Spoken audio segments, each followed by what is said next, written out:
Я же тебе говорю, милый, они ебанутые. Вот это, говорит, нормальная горка, нахуй. Вот сюда можно на мотоцикле заезжать. Ну, в смысле, ты, ну, нахуя? Вот нахуя мне в эту гору на мотоцикле заезжать, я не понимаю. Тут просто пиздец.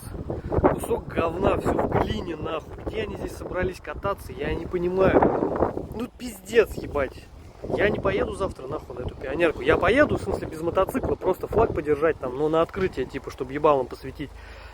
А чтоб кататься, ну, нахуя я видел это. Ты посмотри, что-то там пиздец, ебать.